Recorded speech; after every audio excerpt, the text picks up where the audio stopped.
Probably no. Good old-fashioned technology there called Friends. Yep. The original selfie stick. All right, it seems like Evan's just a little quiet, but I think we can get going, actually. Okay. Yeah, no. And normally we have music and things to play around with, but it's actually 7 p.m. right now, so we're just going to go. So are we live now? Yeah, we've been live for like the last 5 minutes while you guys have just been okay. talking because I couldn't get something to go through. So the opening that I was going to start with is to welcome everyone who's listening. I was going to welcome everyone that's listening to a better prepared podcast for the Absynthe because last week our audio was a little too loud. Now it seems like some people are a little too soft, Evan. But anyways, out there in TV land. Trimmed my beard. That's made you more quiet and a little bit more reserved? Yeah, I guess so. Okay. Well, so yeah, this is how usually what I do is when guests come on, I tell them this is how you talk into a microphone like it's an ice cream cone. You can hold it at any sort of juxtaposition around your mouth. It just needs to be, well, I mean, upside down would be technically fine as long as it's like right there next to your mouth. Talking about ice cream. So, hi everyone out there in TV land. My name is Tyler. I'm the director of the Absynthe magazine, and this is your Absynthe podcast coming to you live at 7 p.m. every Wednesday. And with me, I have my co-pilot, Mark Ellis. Say hello to the pretty people. Hello, everyone there out in, what'd you call it, TV land? Yeah. Love it. And tonight with me, I have two very special guests from Trent Valley Fencing. I have Grant Stott Hello. and Evan McDonald. Hello. How you guys doing tonight? Can't complain. Yeah, I'm pretty good. This has been a little abnormal for me because usually the equipment that I've been working with. So a little insight is that I've actually been doing music setup and teardown for like the last 10 years of my life because my dad is major into music and all that. So basically all the equipment that you're holding in your hands right now. Some of this stuff is older than me, but I can tell from the duct tape. yeah. But what you're holding there is actually a Shure microphone, which is one of the biggest microphone companies that's out there in audio equipment today. It's just like old as crap. But yeah, that's a quick overview. So yeah, Trent Valley Fencing. You guys are one of the, I guess at this point, one of the biggest athletic groups on campus, isn't that right? I don't know about know. that. Yeah. We're the, I'd say we can call ourselves the largest athletic club on campus. Okay, Yes. that's really accurate. Okay. I would also say fastest growing. I think that would be a true statement as well. Just because. Well, we've had a lot of interest this year, Yeah, and we got some we've- good people sticking around. Yeah, there's been a lot of people who like just have came out and really, really loved fencing in the even last year, and I mean, even though it's been a week, there's a lot of people who seem like they're really gonna get into it and stick with it, and yeah, it's pretty great. Like I don't know the exact numbers for like other sports or like athletic clubs or anything like that, so I can't say definitively, but we are, I mean, we're doing pretty well for ourselves considering. Last year I think we had 80 registered members. Yeah. Wow, But that's between That club is a and lot. competitive. Club and competitive. Yeah. Yeah. Just so people understand, Grant, exactly what is your involvement with fencing at Trent? I'm one of the two coaches, the two volunteer coaches, and I was a fencer with the fencing fencing team back when it was varsity, and became a coach when it became the student club that it is now. Evan also has his coaching credentials, so you can kind of call him a coach too. Oh, so you have a credential now. How well, recent is that? I've had it for a while. Really? I had no idea. So you've had it more than a year. Yeah. Oh, really? I've I had had no it. idea. I guess probably like 6 years now. Wow. But I primarily have been not coaching. I've been like helping out on the side with people coaching, like in tournaments and stuff, and sort of helping out with like with the new people. I guess as DFA captain, it's kind of a thing that just happens. Is you end up teaching people a little bit, but I would not consider myself a coach at this point. I would consider myself more more of an athlete at this point than. You're the athlete and épée captain, so. Yeah. So, okay, épée, if you don't mind just explaining to people who don't. I don't know what that is. Yeah, Oh, yeah. That's one of the great things about Mark. Is Tell me Mark stuff. is a incredibly hilarious and really witty guy, but he also is, everything that he's involved with, I have absolutely no idea what the hell he's talking about, and it's kind of vice versa. So he kind of plays a little bit of the audience in this case, which is going to totally flip tables on me next week, but we'll get to that in Yeah, well, all right. in a little while. But so he doesn't know anything about fencing, so if you could maybe explain to Mark a little bit about fencing, different blades, and what's going on with that. Yeah, fair enough. So there are three different blade types that we teach at the Trent Valley Fencing Club. One that Evan is in charge of is épée. It's the largest of the three blades. You can literally hit your opponent anywhere with an épée, and you don't need to worry about it. You have to worry about priority, which is something that's with the other blades. So if two people hit each other at the same time in épée, they both will get a point. And then when you're talking about the other blades, there's foil and saber. Foil is a smaller blade, but it's also a piercing weapon, just like épée. So you have to hit with the end of the blade, but you're only aiming for the torso in foil. Okay. And in saber, it's a slashing weapon, and you can hit anywhere above the belt, basically. Okay. And in saber and foil, there's priority, which means that if two people hit each other at the same time, the person with priority will get the point. And there's different ways to get priority. Yeah. Generally, it's the person who is initiating an attack or did the last kind of aggressive action. Yeah, it's Okay. priority is basically just glorified turn taking. So Okay. it's generally whoever starts an attacking motion towards their opponent first gets priority, but as Grant mentioned, there's a bunch of other stuff with actions that happens that can change priority. Yeah, like if someone attacks and then their opponent blocks the blade with a parry, and then they attack and then they both hit, then it's the person who parried and attacked that gets it. So it can get a little complicated there. It takes a while for people to get a grip on priority sometimes. All right. Yeah. Yeah, it can be kind of a little bit of a complicated thing. I mean, even when you're actually fencing, it's still sometimes with explaining it to new fencers, it can go quite awry with that. It's kind of like Definitely, that's why. Taking turns is basically the easiest way to try and explain it. Yeah. It's just a lot more complicated than that. Yeah. Okay. That's why I always tell new fencers when they get on piece at a tournament, you just listen to the judges. The judges know far more than you do. They know what's going on. Yeah. So how many years have you been fencing, Brent? I've been fencing about 8 years now. 8 years? Okay. Yeah.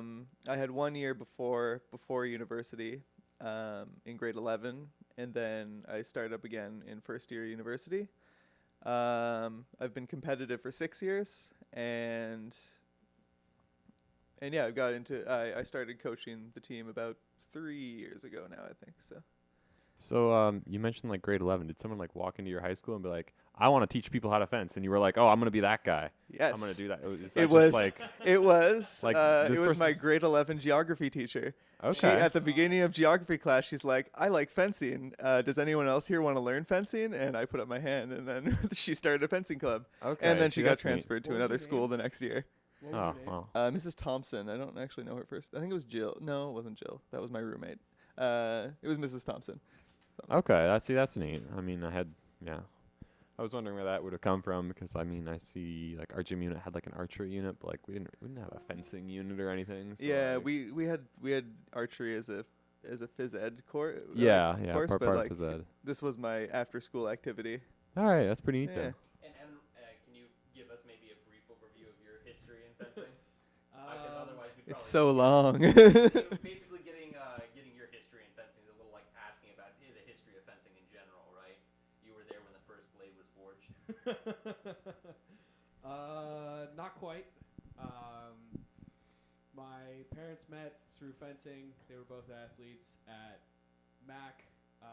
The only thing I remember my mom ever saying about the fencing is that my dad's RMC foil girls would always kick their ass. After he graduated and ended up coaching, bumped around and stuff. So I've been going to fencing tournaments for about 24 years. I've only been alive for 23. I got into it when I was 9, so it puts me in about 14 years of fencing.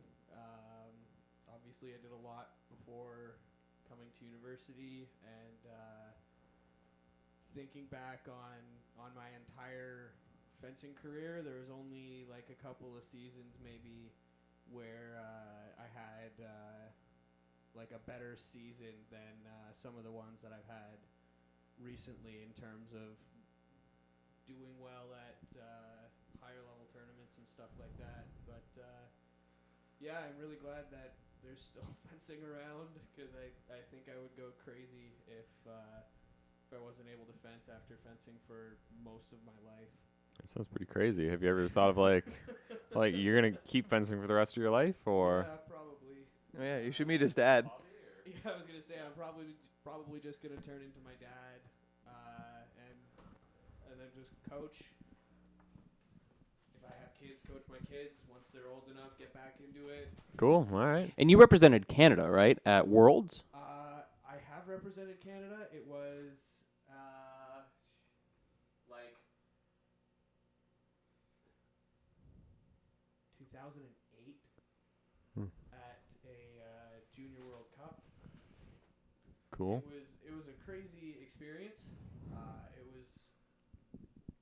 was nuts. I got to fence I think he was number 9 ranked junior men's epéist in the world, and I actually did pretty well because half of his equipment broke. So I think I managed to get 3 points on him. I lost, but I think it was only like 4-3 or 4-2 or something, because we used the whole all of the time and his stuff broke. So he didn't. He would have totally smoked me otherwise. A stroke of luck. Country he was from? Belgium. I remember his last name too, Demet. Huh. Okay. Yeah. So that's All crazy. this You guys stuff have been. crumbled like waffles. And now something else that's kind of interesting about both of you guys, which is a little bit of a first for the podcast, is that you're now an alumni, correct? Yeah. I did both my undergrad and my master's degrees at Trent. I went to Trent for 7 years, and I've worked for Trent now for 1 year.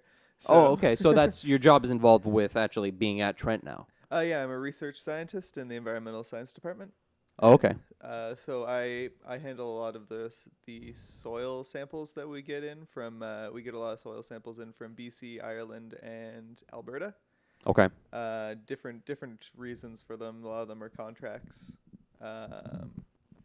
from private industry that need their soils tested to make sure there are no contaminants, and other ones are just we have students go out and get them, and it adds to our gigantic room full of soil that we have.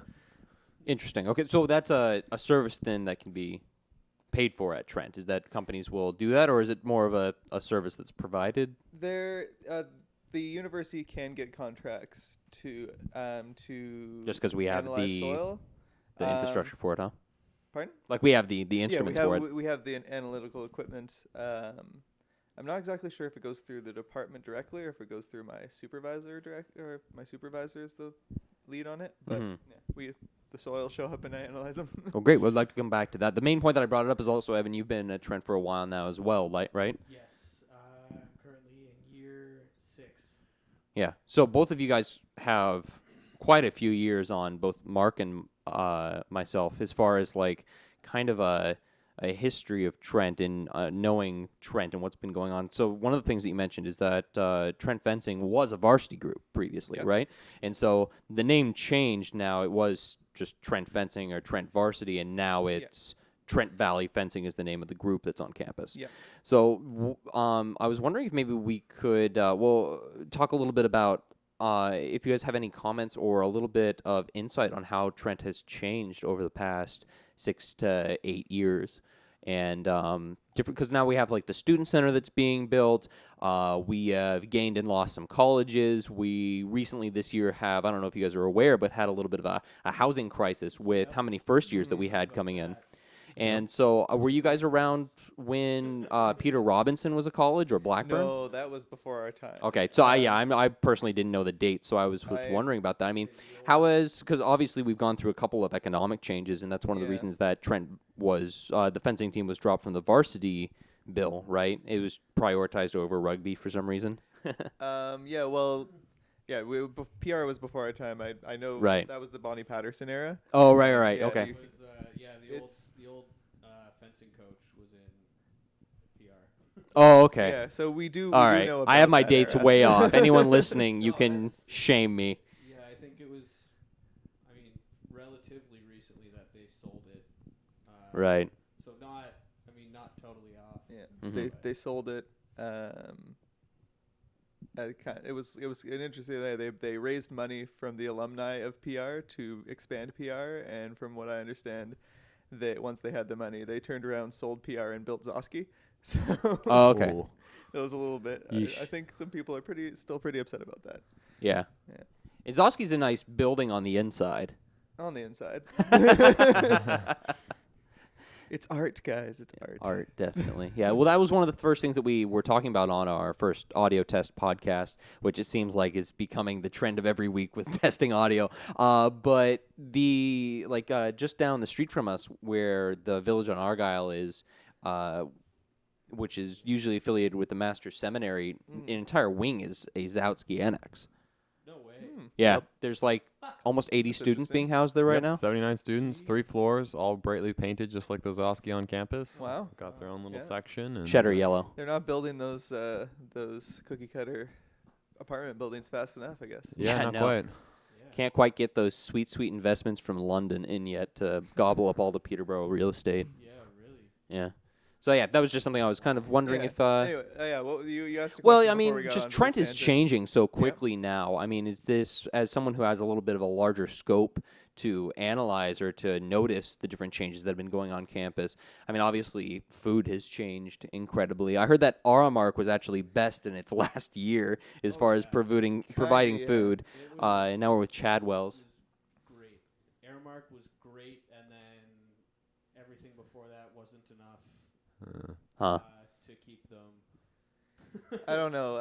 Aramark was my entire undergraduate career, and particularly I remember it in my first year, obviously, because I was in autonomy residence. Back in 2008, 2009, and it was awful. Yeah, I by the end of it, every day after I ate at Aramark Cafe, I felt sick to my stomach. Really? I just couldn't keep the food down anymore. Wow. I wonder what was exactly going on, because I worked in the food industry for many years. The main thing I think was they just didn't offer. I think they didn't offer any healthy options. Next to no healthy options. It was just mac and cheese and chips, I was just eating a ridiculous amount of grill. like fatty foods. Okay. Chicken fingers. Huh. Now things have gotten a little bit better. Yeah. Fries and gravy, fries with extra gravy, gravy with fries on top. Poutine and then some sort of massive globule, just The one with good thing poutine spelled was backwards. The stir fry station. They had a stir fry station, which it was pretty good. Yeah. Don't get Food me is wrong, great. I like fries and gravy, but So going back to a little bit of fencing, you guys have been going to tournaments once they get started up, which is a little later towards the winter, right? And then it's almost one every other couple of weeks. Yeah, it's the first one this year is October 22nd. Is our first part of the circuit. Then it's every other weekend, I think, at this time. I think so. Yeah. I think it is every other weekend this time. Every other weekend for 6 weeks. So it's 3 tournaments for the fall term, and then we'll have 2 tournaments in the winter term. One being Carleton in Ottawa, and the other being the OUAs, the Ontario University Association Championships, which move around. And then we also just advertise other tournaments that we don't fund the team to go to, but we encourage our fencers to go to. Right. Yeah, there's about. There's a tournament almost every weekend if you do that. If you want to get really into it, there is. There is a tournament pretty much every weekend. There was one just this past weekend. One the weekend before that. I weekend before that, but that was. Where was that? It was in Ohio. So Ohio. You went to the States to fence? Yeah. My dad is actually going to New Zealand in November for the Veteran Commonwealth Games. Wow. Okay. Yeah. Pretty pumped about that, to be totally honest. Yeah. No, that's crazy. This will be the second time actually he's going to the Commonwealth Games. The first time he went, he got to represent on the senior level as well as the veterans, and he actually won a bronze medal in the veterans team event. But he's going. I'm actually really glad that he's finally going to Veterans World stuff, because it's been years and years that he's been talking about it and writing it down, saying he's going to go to places like Costa Rica and like France or like Belgium to go to Veterans World Cups and stuff like that. But I guess he finally has, a little more money and a little more flexibility with his job, I'm assuming, because he's gone, I think, for like 7 or 9 days or something. But he's going to represent Canada at the Commonwealth Games. Cool. Yeah, so no, that's great. I went to the Pan Am Games not too long ago when they were here, which was like last summer. Yeah. And I actually went with the other coach from Courtney. Trent Valley, Courtney, and was able to, which was awesome to be able to like, oh yeah, coach, let's go to the fencing. But it seemed like it was just men and women's that was there. There wasn't any other sort of, I didn't see like a veterans pool or. For things like the Pan Ams and like the Olympics, they don't usually do age categories. Like, I mean, the guy who got silver was 41, which would generally qualify him to be at the veteran level, but for the World Cups, it's 50. So, like, it probably domestically, I guess in Hungary, I think he was from, he would probably be allowed to fence in veterans competitions. Likely he wouldn't, because he would just be able to win anything he wanted anyway. He won a silver medal at the Olympics, so, whatever.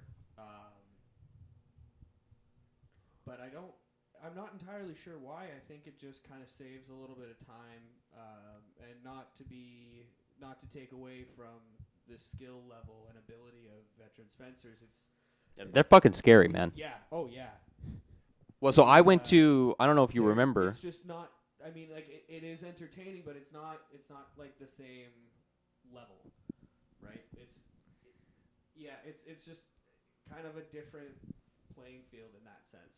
Yeah. Well, I don't know if you remember, but when I was doing teams at RMC, there was this old guy, what would we call him, Gandalf? George George Yeah, Clark. so George Clark, his Gandalf. point control was on point. And he would put his hand out, it couldn't, he was like incredible. 90, and he only has one move left, but it's a really good move. It is a good one. What did Bruce Lee used to say? I don't fear the man who's studied 10,000 kicks one time, but the man who's studied one kick 10,000 times.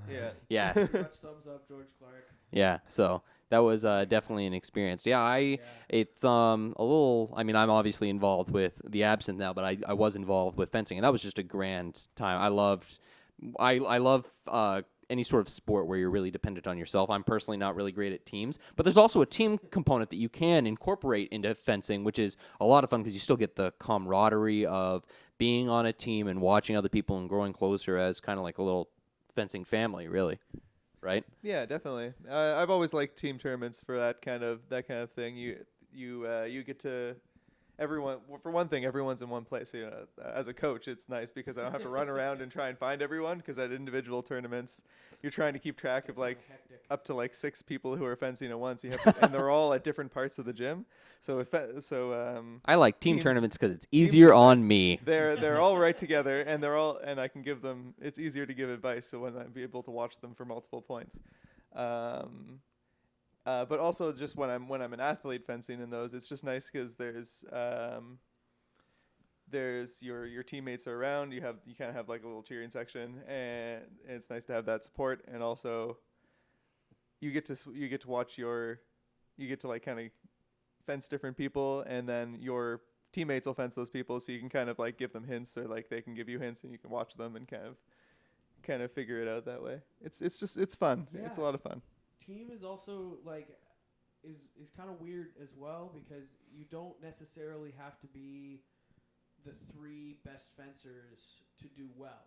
You can you can be like, if we're gonna grade it like A, B, C, D, you can be like 3 B+ fencers and still like do well at high level tournaments. If you're fencing somebody, like if you're fencing like an A, a B-, and another B-, you just, if you're one person, like if at the very end the anchor bout is talented enough that they can even just hold them off, if they get like a couple points to sort of keep themselves ahead, you could really take down some and I guess like be successful and beat quite skilled fencers like that. And doing that feels great, and knowing that like 3 people who wouldn't necessarily win all the time individually are able to kind of pull themselves together and win as a team. It's just an interesting thing about the team event. Yeah, and I absolutely understand what you're talking about with the anchor, because going back to RMC and George Clark, I was the anchor on that team, and previous to me going against with that last bout, I had fenced some guy up by like 15 points, not to toot my own horn, but I'm pretty awesome. And we had almost pulled it back from the brink, and then fucking George Clark comes and sticks his foil in my asshole, and we lost by like 1 point. So it's just. But you know, the sportsmanship of fencing, I mean, it's kind of considered in an abstract way, kind of a gentleman's sport in some. I mean, you wouldn't know it by how some of the guys absolutely scream and yell after they get a point, but there is really a sense of sportsmanship about it that is unique to fencing, I would say. In a way, I think it's more prevalent, and it's more in the rule book than maybe in other sports. Like it's very specified what you have to do to show respect to everyone when you're on piste. So you got to salute your opponent, you have to salute your judge before a bout, you can salute anyone else that's watching if you like. And sometimes that's nice, but like there's a lot more of a repertoire that you have to go through. You have to shake hands with your ungloved hands, your opponent with your ungloved hand. So I think there's more on the gentleman side of thing. There's more ways to show respect that are laid out in rules, kind of. Yeah, like with at least with the handshake at the end, if you don't handshake, you get kicked out of the building. Oh, really? Yeah, you get. They just don't care. They're just like, hey, you're a jerk, and they toss you out. I don't want to say awarded, because it's not really an award. It's not positive at all. They give you a certification that just says jerk on it. They give you a black card, and again, going into, for those of you who don't know, there's a yellow card, which is a warning, a red card, which is more than a warning. It's your opponent gets a point. Warning, your opponent gets a point. Yeah. Right. So it's obviously advantageous for them. And then there's a black card, which is like, you really, really, really shouldn't have done that. You have 1 hour to leave the venue. Thank you. Good. Yeah, it's like getting teed up in basketball, right? You're just done with the game at that point. You're going home. You have 1 hour to collect your things and exit the venue. Otherwise, they are like allowed, I guess, or whatever, to like forcefully escort you out of the building or what have you. I think I've only seen it happen once, and it was because the guy lost to a guy who was sleeping with his ex-girlfriend. Oh man, the drama starts. Yeah, he was pretty cheesed, and so he ended up losing. He turned around, ripped off his mask, threw it at the wall, punched the wall with his blade a couple times, and kicked his mask back into the wall, and the ref was just like, nope, black card. Yeah, that's kind of a shitty situation, but so like, if you don't shake hands, you can be a black card. It doesn't happen because even like you can basically go up and like give the worst high five ever, and that counts as shaking hands. Right. And I mean, like, I can't say a whole lot because I haven't been to that level, but like watching the Olympics and high level fencing like that, they barely shake hands at the end of the match. They just kind of like, even saluting at the end of the match, you just kind of, you're so little sword bobble. Yeah, they're just, it seems like they're so caught up in what's going on, they just kind of take their mask off, walk over, and just kind of like touch each other's hands really quickly and then leave. Unless in that case, though, it's not so much vinegar or rivalry. It's more just being totally sucked in and focused to the match, right? Sometimes, yeah. Yeah, okay. It's just part of the sport where you have to shake hands. So, even if it's just like a touch and go, it's still technically shaking hands. So the ref just has to see that, and then everything is fine after that, pretty much. Now, do you think that sort of respect that's institutionalized or kind of expected out of the sport comes from just the long tradition of fencing, or is it maybe more because you actually have the representation of a weapon in your hands, and it's possibly like a way of navigating the sort of a humanitizing fencing in a way? I'd personally say it comes from the tradition because it definitely stems from very like noble arguments, and people would challenge each other to duels. It was very much in the past. It was a gentleman's sport, right? And so it was performed between noble families, people of noble birth, and therefore. What are you doing? I'm trying to tell you to put your mic to your face. Oh, okay. Sorry. I'm trying to give you I'm doing like a Charlie Brown making signals at you here. You're not getting them. I got it. Gotcha. Put the mic to your face. Everyone wants to hear what you want to say. So yeah, I would say it definitely comes from the noble beginnings of the sport, and just always that kind of pomp and circumstance that came with being nobility in Europe. It's kind of a more violent way of what did you call it? Referring to the rock, or I refute you thusly. Oh yeah. What fallacy is that again, Mark? Fallacy of the stone. Fallacy of the stone. It's just called that. Yeah. And who was it that was refuting who in that story?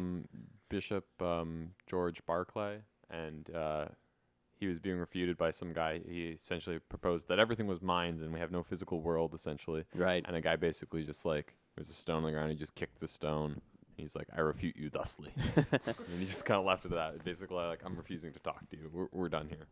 So if someone wanted to come and fence, what would be involved in that? How would they get in contact with you? What's the cost associated with that? Do you need to buy a sword and a helmet and a lame, which is a vest? What is someone, if someone's out there listening to the podcast and they want to get a hold of you guys and inquire about fencing, what's the best way to do that? Definitely check out our Facebook page. You can just head on Facebook at Trent Fencing. The page has all the information if you like it. That was a weird. Go into the Facebook page. If you like the Facebook page, it will have information with regards to fencing. We actually just had our two sort of learn to fence introductory, practices, if you will, sessions last week. That being said, if people are still interested about checking out fencing, like I said, like the Facebook page, that should have all of the appropriate times and venues for the practices. If not, you can check out our website, which is trentu.ca/fencing. Yep. If you don't want to do that, you can Google search Trent Fencing, and we're the first option. Yeah, that's always nice having the Google priority, right? Yeah. Don't go too far down the page. You'll get You'll end up in the UK. You'll end up in the UK with some people who will put up a nice picket fence for you. Yeah. Oh yeah. Oh right. That's funny. So yeah, okay. And how much does it usually cost for people to start fencing? They just want to come in and start learning how to stab people. Yeah. So usually what we do is we let people come to a practice or two to see how they like it and to get a feel for it. We provide all the equipment. All they need to come in is good workout shoes and good workout clothing. So I don't need to go out and buy my own blade and mask? No. We supply everything like that. Not unless you really want to. Yeah, we encourage that when people start getting really serious about the sport. Right.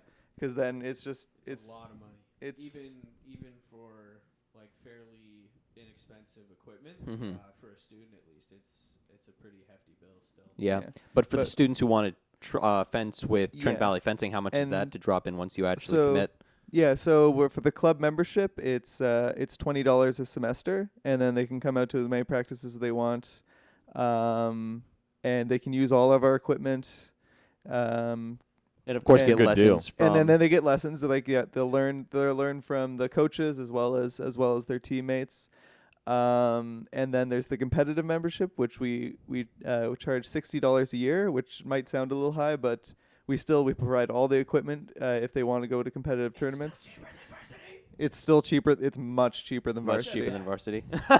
It's still much. Evan, stop, you naughty boy. We are the cheapest. Yeah, we're still the cheapest OUA competitive team on campus for hands down. Hands down, yeah. And that $60 covers the circuit tournaments. We go to 5 tournaments a year that are on our what we call our circuit, and for those for our competitive membership we cover the registration costs as well as accommodations because we go away to other universities for these tournaments. And there's expectations to be met to be able to come to the tournament still. Like you need to show a commitment to the sport, of course. Yeah. But we want to make it accessible to people who might have the means to be a fencer otherwise. We want to keep it accessible to anyone who wants to try it. And when you say like a commitment to the sport, you mean that they're expected to go out into the rugby field and draw out a pentagram and fencing blades and say the sacred prayers to the fencing gods? Yeah. And then we have them. We have a whole book now. Yeah. The Pantheon of Fencing. Yeah. Which is just Inigo Montoya in different shades of colors. We showed you those in confidence time. And then the tiger malt. You consume the tiger malt, and once you have properly vomited out all your evil spirits.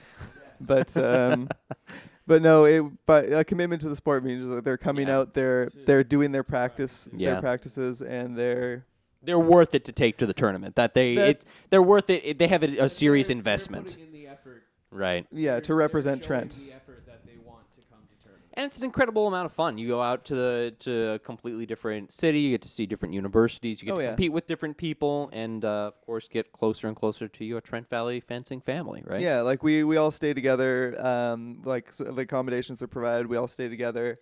You kind of grow together as a team. You get to hang out with your teammates and just have a lot of fun. Tournaments are a lot of fun. Tournament weekends are great.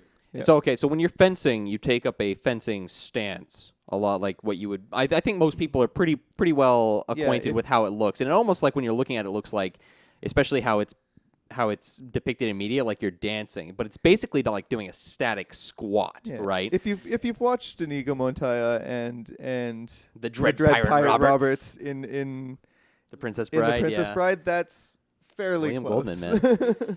It's more accurate in terms of theatric swashbuckling fencing than a lot of other things. That being said, it's hard to describe it. It is still kind of swashbuckling fencing, but a little more precise. And what I'm trying to ask is, how authentic is the movie Three Musketeers? That's what everyone's really wanting to know. I can't remember that movie. I'm joking.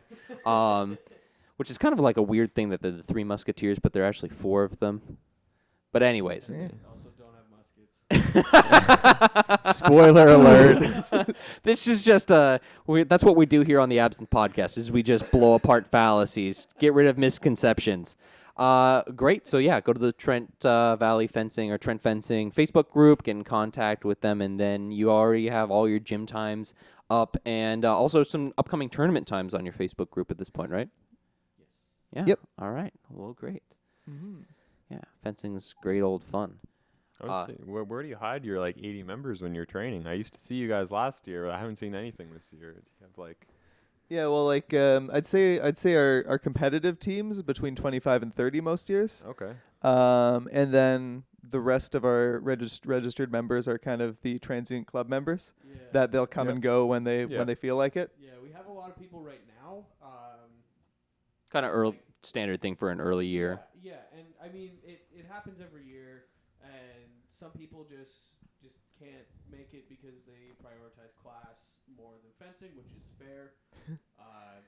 Stay in school, kids. Student athletes, not athlete students. So Right. all the power to them. Some people just find that it's not really what they expected, or it's not quite for them, and that's fine too. We're not really ever insulted when people leave the club or I have a test and a quiz. I need to. How dare you prioritize your? And another thing to just note is that like, we're not hurt when people leave the club, and we also never tell people that, or like, we'd never tell someone that they have to leave the club. Right. Like we don't do cuts or anything. Yeah. The only time we tell someone to leave the club is if they did something that were disrespectful, was like disrespectful against the rules. Horribly black card worthy. If they get black carded, they're out. Yeah. Need to shake that hand. Yeah. No, that's totally. And you say that, but it's actually really important to stay active during the school year. It just helps with managing stress, and you get assignments done better, and you think and feel better. And in all honesty, in regards to Trent Fencing, it's the you put in a serious physical effort when you're fencing, but it's probably the cheapest recreational athletic activity you can do on Trent campus besides like the rock wall. And it's just kind of entrenched in this sort of culture that's wonderful. Yeah. And it's also just from what you're describing, it's obviously a really friendly atmosphere. It's a lot of just good old fun. It's not culty at all, unless of course you want to. and personally for me, I hate conventional exercise and like conventional working out. So I've always just found fencing is really great exercise. It exercises your body and your mind, and it's a fun way of doing it. It's not just the monotony of like lifting weights or running on a treadmill. You really like you're engaged, and you get to play with swords. I was gonna say, for the people who don't like lifting weights, you're just all the working out we do pretty much. Even if we're not doing like a formal workout, is still you're still using all your own body weight and mostly your legs. Fencing is pretty much all just squats and lunges. So if you're looking to get a big butt or a nice looking butt, come to fencing. Nice looking butts. Nice fencing butts. All we do is squats and lunges. Fine fanny fencing. Yes. But you know what, you say that, but it's not a huge bicep workout, but keeping your arms out with that sword and keeping up your defensive. You'll definitely get some You will most definitely get sore, right? Yes. Yeah. And definitely, you're talking about the legs. I used to do a whole lot of running in high school, and definitely fencing for the while that I did it was great. But after a while, you got to be in the same park as me at this point. Like all jeans are skinny jeans, right? It's just your thighs they just take up the entirety of the pant leg. You just can't. You're explaining pants to me. Yeah, exactly. So all right, we're kindred spirits in the fabric land. It's the same thing for you, Grant. It's just like all jeans are skinny jeans. Kinda, yeah. You get really big bulky legs fencing. Yeah, that's great. All right. Well, again, definitely check out the Trent Fencing Facebook group if you are interested. And is there an email that's associated, or is it just that's the best way? Send us a message. The email's all over the Facebook page and the website, but it's Courtney Peters at outlook.com. Send all your dank memes to Courtney Peters at outlook.ca. Oh, she'll love you for that. Actually, so that was something I wanted to try and bring up with you today, Mark. Which this is deviating a little from fencing, but actually, y'all are. How would you feel about making fencing dank memes? I was actually just going to check the internet, see if there were any. I think there might be something about a six-fingered man. You guys are both like citizens of the internet, familiar with like Reddit and 4chan and things like that. So this was something I particularly wanted. I was talking a little bit with Mark over is that the anti-defamation group or Anti-Defamation League, ADL,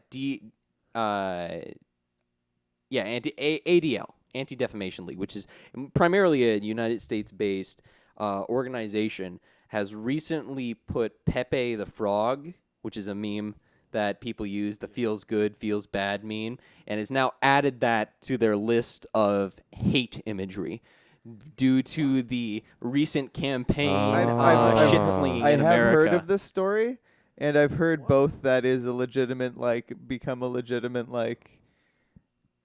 symbol for, white supremacy, but I've also heard that was a complete lie made up by a, what is it called? A farcical Twitter page. Possibly. So that someone pretending to be an ultra right wing person on Twitter or Facebook, right, had said started this whole thing, and then it got out of control. So I don't know how much weight. Can to I just give say the fact that they have league in their name is amazing, because there's all sorts of organizations, but we have very few leagues. So around. To give you a little bit of a background on the ADL, is that they are a legitimate organization that deals with anti-Semitism and other sorts of hate imagery, and dealing very specifically with that sort of content in the way that, because unlike here in Canada where hate speech is illegal, in the United States, if you're a part of the KKK or something like that, you can go out into the streets and do a parade, and you're allowed to do that under the Articles of Free Speech, whereas that's outlawed here in Canada. You can't do that sort of thing. You'll get thrown in jail or brought fines and charges against you. So that league directly deals with that sort of content and that sort of racism and bigotry. But as I've understood it, so I actually had to go to a website called knowyourmeme.com in order to look at a little bit of the history of Pepe the Frog, which comes from a webcomic that was published early in 2006 and then used throughout that time through, until modern day as a React image, basically. And then, of course, there's the rare Pepe collection of just how this meme can change form and be colored and then anthropomorphized to fit different sorts of frames for dank memeing. But the story goes that Hillary Clinton had said something about Trump to the effect of that him and his supporters are in a big group of deplorables, is the phrasing that she used. And then the next day, Donald Trump Jr. had posted on Twitter a photoshopped image of the Expendables with a Trumpified Pepe in the background. So Trumpified Pepe is now one of the Expendables, now redubbed the Deplorables, and this was then taken by NBC on the news, and Pepe was somehow grouped together with being a image used by white supremacists in the alt-right movement. And then, so that's, you're absolutely right about what you were talking about, Grant, with the Twitter page, that someone had come up and said something to the effect of, we're trying to retake Pepe as the white supremacist leader that he is from the normies. And just with the rhetoric that was being used, you would assume, I didn't look into whether it was a serious Twitter page or not, because people use all sorts of fucked up words on the internet to mean things. Yeah. But so that could have been taken out of control. But I was just immediately taken back that NBC as a news source would group a meme in together with images of white supremacy. I mean, this is absolutely kind of ridiculous. But then there was a blog post made by the official Hillary Clinton campaign site that was taught. Yeah, it was they called it an explainer about Trump, white supremacy, and Pepe. It made the Hillary Clinton basically website. And since that time now, it's been lit up on Reddit in subreddits such as r/cringe, r/out-of-touch, and then also another subreddit, r/the_Donald. And one of the things that I was doing in my investigation is that might kind of be tangent that could explain a little bit of this, is that r/the_Donald is a subreddit about Donald Trump that is operated in some capacity by Nimble America, who on their site say that they are, I guess they would, as I read it, right-wing leaning shit posters. That's exactly how they say it, that they are using shit posting as a form of political propaganda. They'll just go online and kind of post racist, enraging memes to try and get some sort of response for political aims. The internet is here, politics and politicians. You should be afraid, right? That's definitely one way to put it. I mean, it reminds me of that, weird uncle or aunt you have that just posts things on Facebook, and you just think to yourself, really? This again? Oh, another political something movement. Oh, yes, I haven't seen this before. Though, okay, on a scale of 1 to 10, or maybe just yay or nay, better or worse than Minions? Sorry, what? The frog better or worse than Minions? The or Minion what? memes, I'm joking. Oh. You said ant on Facebook, and that's immediately what my mind went to. Okay. So, yeah, that's the piece of news I wanted to go over with you. This is completely relevant to fencing, so I figured that, Pepe fencing. No, I'm joking. Hey, I'm going to take a quick look for Six-Fingered Man. Six-Fingered Man memes? No, I'm just, the whole story is just... The whole story is, like, with how ridiculous the story is, maybe it does have everything to do with fencing. You're in a trap. Yeah. Welcome to the X-Files and the Twilight Zone. I like the X-Files. Well, yes. Come back for another season eventually, right? I hope so. Yeah. But I think the political scene in the United States right now is just a little too old to understand what they're talking about when it comes to the internet. Yeah, that's. I think how many senators are posting really dank memes? It seems like they should really just ignore anything to do with memes. You know who probably would know a lot about memes though is Obama, because he is in fact a meme. So both with like pictures and also the thanks Obama kind of thing. So, thanks Obama. But it's just kind of I don't understand how. So this whole story then led to the Anti-Defamation League signing on and saying that Pepe the Frog is basically in the same caliber of offensive material as the swastika. Which is about as... It would make more sense if PETA said that their new slogan is Dicks Out for Harambe, right? Yeah, really. Honestly, it's just another... I think it's another one of those memes that we're going to forget about and like... Well, the meme's been around for forever. No, I mean like this whole situation. The situation, absolutely. Yeah. So I just thought that was a little bit of modern news that I should bring up in the podcast. I saw it today on my dash, and I decided I needed to share that. That's ridiculous, man. Yeah. I can't... Just... Dank memeing. It's a crime. You wouldn't download a meme, would you? So... Are you finding any Six-Fingered Man memes? Yeah, there are some Six-Fingered Man memes. One of them just says, I don't think it memes what you think it memes. Which is, yeah, okay. That's great. I've seen that before. Yeah, that's a good one. Yeah, there's a few other. The Princess Bride is just such a great film. Have you read the book? So great, no. It's William Goldman, and he also wrote the screenplay for the movie. Yeah. And he also did a book and screenplay for Butch Cassidy and the Sundance Kid. So... Yeah, he's William Goldman, just a good author. Cool. Yeah, it's a good book. I used to have it kicking around somewhere, and then I started reading it to my little sisters, and then my sisters started reading books, so I lent it to them. But they never got back. The problem is that there's this little golden era in a child's life when they start becoming very interested in literature, but at the same time, they don't know how to take care of a fucking book, so it ends up filled with jam and smashed to pieces. And that was basically my copy of The Princess Bride. Is that you can check all the Peterborough bookstores, used bookstores, before they all close down. Yeah. Oh, okay. Hey, yeah, there was one on Water Street that recently either moved or closed down, right? Yeah, closed down. Yeah, they're kind of going one by one. Yeah, well, there was also a place that had. I used to be walking downtown on Water Street all the time and see this cardboard cutout of Superman, which was like an RC Toys or comic books thing that had a whole bunch of other like used books in there, and they're gone as well. I think they just moved to East City. I think I saw them over there. Oh, okay, all right. Yeah, there's downtown Peterborough is crazy for development, right? Because things are always. It's like a living ecosystem. Things die all the time, and things are growing all the time. Yeah. Yeah. So I like one of the predictions that I made just like a year ago was I saw the Bourbon Barrel open up, and I looked inside, and I'm like, this place isn't going to last long. And now they're closed. They're gone. Yeah. And they're owned by the same people, I think, who own the venue. And, yeah, there are like a series of different restaurants that are owned by the people who own that. The venue, and I think 180, which is on Hunter Street, and a couple of other clubs and things. I think I met the guy you were talking about at a Fast Start entrepreneurship seminar. Yeah, okay. I don't know about the Bourbon Barrel, but I know he did. He's responsible for a lot of the popular places in Peterborough, right. like the Old Stone. Is he? Okay, I didn't know that. I believe he bought McThirsty's. Wow. Brio Gusto, Kettle Drums. Ashburnham Ale House. And this guy... He just owns all these popular watering holes and places to go, What he does is he finds a partner and he starts up these restaurants or revitalizes these restaurants.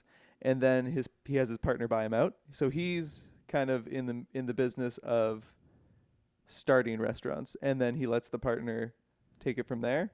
And I'm guessing the bourbon, if the bourbon barrel was started, it was probably the partner in this case, because this guy seems to know what he's doing. Yeah, well, I mean, even if it was just, I don't know. When I looked in, one of the things that immediately made me go like, "Oh, this place is doomed," is the fact that their chairs didn't have any backs to them. It was all just stools. Oh, the stools. That's in like tiny ass little tables. I'm like, "There's no fucking way. No one's gonna enjoy being here." And they tried to do some things at the very end. Like I was walking by and they did like a painting event or something, but. I've seen that a couple. Like I saw that a couple times. They would have like a painting night. That just doesn't seem to go with the theme though. Bourbon Barrel thinks like Western. I was like, Western style finger don't painting. You know everyone. the Wild West has a long tradition of painting. Of artsy finger paintings. painting. Yeah, finger painting. Yes. Yeah. So I mean, it doesn't sound like the guy. He's been very successful. He started a lot of successful restaurants. Oh, also, Amuse, the coffee place that's just on really? George Street. Man, he partnered with that lady as well. That's insane that he's had his fingers in so many different organized like places. Because I love the Old Stone. I love the Ashburnham Ale House. I've also been to 180, and that place is pretty great as well. Okay. That's what I've heard. I've never been there. Their appetizers are delicious, and their entrees look cheap. And they have one of my favorite beers on tap. Whenever I look at a menu that's like it's kind of a sports bar, it looks pretty classy kind of place. Definitely really busy Friday nights, but I mean that's downtown Peterborough. Fish and chips is like $15 for an entree, and it's like I'll do that. $15, I'll throw that down and then have a couple pints. And they have one of my favorite beers on tap. So nice. It is a Weissbier. The name is Erendinger Weissbier. Nice. Yeah, I also like their Dunkelbier. So. I'm a big fan of the German and Belgian beers. So, we had an entire podcast where we were talking about food and drink. But we can do a little. What's your favorite place to go to have some grab a bev? Grant, Evan. That is a very difficult question. Isn't it though? Peterborough. One of the things Peterborough has a lot of is variety. Yeah. And I feel like there's a ton of really good places. It just depends what you're in the mood for. This is going to end up being like the end of every single podcast, as we're just going to talk about food. Yeah, we get hungry at this point, right? My go-to for like if I want to go for drinks or something is Dr. J's. Oh yeah, you like the They do barbecue. The barbecue place. King. It's a barbecue and beers. Yeah, I've never been in, but I see their barbecue outside all the time. It is delicious. Delicious, yeah. Pulled pork is just so good. It's so sweet and barbecuey and fantastic. tangy, and the brisket is delicious. The chicken is delicious. Their wings are huge, meaty wings. AJ, the owner, says that there's no steroids or drugs in them or hormones or whatever. Okay. I'm all for that.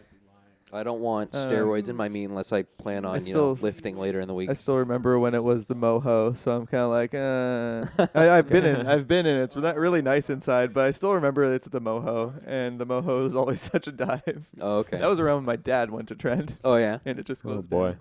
Yeah, the Moho was around for a long time. Huh. Okay. Yeah. Yeah. So Dr. J's. I guess I'm gonna have to go because the place in California that I grew up was like kind of seriously like the Twilight Zone. It's just like there was nothing out there, but it was so weirdly culturally placed because we're West Coast, right? So Surfer Cali fresco, you would think, but we're in the middle of bumfuck nowhere. Yeah. Like if you ever saw Tremors, that's where, or like Iron Man, where all the Humvees are blowing up. That's where I used to live. It's just out there in the desert, and so there was this really rural country feel there. Like we are cowboys. This is the Wild West, and we're gonna live out here and conquer this here frontier. But then also we had, of course, the Mexicali influence. So it's like fantastic fresco Californian food and then the Mexican food, which I've been hurting for. It's so hard to get good Mexican food here in Canada. It is one of my most difficult things to do. That's fair. I gotcha. I've been to the La Hacienda down on Hunter. Fantastic. Yeah, that's the place I like to go for Mexican. Me gusta mucho. Where on Hunter is that? It's just this like one tiny door. It's between Sam's and it's somewhere between Sam's and the Benevolent Stranger, which is closed now. But Somewhere between if you Sam's and a realty office. yeah, it's just like you walk down and they have a tiny little sign. It's an orange sign. You should look. Delicious, It's delicious. a good place. Yeah. Most people, when they think of Mexican food, they think like tacos or burritos, and burritos actually aren't Mexican food, but that's fine. But they serve, they serve like great fish, and also I think they have like enchiladas and tamales. Yeah, I've had their enchiladas. Man, Delicious. enchiladas. That is like primo Mexican food. I love enchiladas. And one of the things that I was horrified by is that the only salsa that I could find for forever when I first moved to Canada, all of it tasted like enchilada sauce to me, which is like this sweet red sauce. I couldn't find anything that was tangy, savory, or spicy. And I felt like I was in hell for a little while. Which salsa were you using? I I've been don't trying know. to do a recipe that requires Nowadays enchilada it's sauce. fine. And they don't sell it anywhere. Yeah. No. We'll it's just use this salsa you have. nowadays it's fine. I pick up salsa from like Walmart or Freshco, and it's or I can just make my own salsa too. It's like jalapenos aren't hard to come by. Isn't 2016 so great where I can get jalapenos and mangoes from Cuba and just or like Costa Rica and it doesn't matter. Yeah. I can just all seasons. It's always here in the grocery store. Yeah. Yeah. Just varies in price. Yeah. Big time. Big time. Yeah. So wait, where did you say that your best place to go eat and drink is, Grant? Oh, it's just so it's difficult to choose. No, it isn't. Choose a place. Okay, saber to your throat. Where do you pick? Saber to my throat. Just parry that bastard away. Zing. They don't have point control. I've seen jokes. Talking to you, Gannady. I've tried a few places for Indian food, Curry Village. Yeah. For general pub fare, or like just good quality pub fare, maybe the Ashburn Ale House. Yeah, I love Ashburn Ale House. They have a Um, sick ass brownie there as well. Yeah. Good coffee too. It's all espresso drip. Yeah. St. Veronis is great for when I'm looking for something interesting for beers, and they have and they have amazing like little pecan pies for dessert. They have like a $45 bottle of beer that you can purchase. Yeah. Oh yeah. I've looked at. I've never bought it. I don't have that kind of money. It's one of But those, they do have some really cool beers there. A lot. That's of the like time. a nice Yeah. bottle of whiskey. $45. Yeah. Oh yeah. One day Yeah. I will try it. Maybe when I get a job that pays a Yeah. lot. I'll just That's like a whole year of non-competitive fencing in one bottle of beer. yeah, basically. Do you want to be going all over the place in fencing for a year, and want one really interesting bottle of beer that says something about champagne on it? So I don't know if it tastes like it has champagne in it or it tastes like champagne. Champagne's aged in the Um, bottle, so probably the beer mhm. is aged in the bottle in some capacity. Yeah. So, yeah, But no, yeah. I mean, I've bought really expensive bottles of, I've bought semi-expensive bottles of wine, like in the $30 range occasionally. But And it's really, unless you're really into wine or beer or something like that, you could accidentally waste like $20-$30 and be like, no, actually this $15 or $10 bottle is more complex and tastes better. yeah. So, But yeah, I could go on and on about Yeah. good places to eat in Peterborough. Food those is are, great Those are in three that Peterborough. come to mind. Food is great in Yeah. Peterborough. yeah. Compared to Kingston, is like. I liked Queens. Like, it's a nice enough looking university. Yeah, I mean, But yeah, no, it didn't look like it had a very vibrant downtown. the food in Peterborough is so much nicer, so much better than the food in Kingston. There's just more like Y'all have a Subway, don't you? delicious random stuff in Peterborough, and you Mhm. can't like. There's like I don't know 5 Indian places, and I don't know which one's good and which one's not. You know what's great is Karma Cafe. I've heard so many things about all of them, and same thing with like the Chinese food, and like there's a couple of Thai places that are good Yeah. in Kingston, but like Oh, okay, we're still talking about Kingston. My Yeah. bad. can't get a good I like burrito in Curry Village Kingston. more than Karma. That's Yeah, a pain Yeah. in the ass.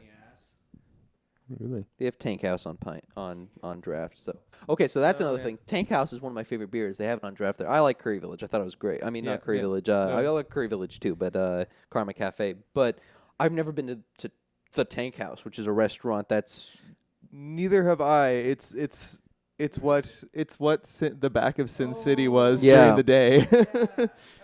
I just always thought it was weird that it was attached to the back of a club. yeah.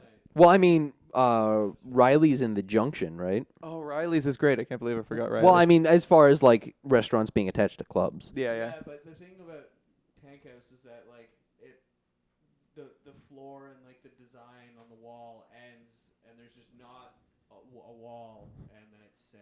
And then it's the sin. Yeah.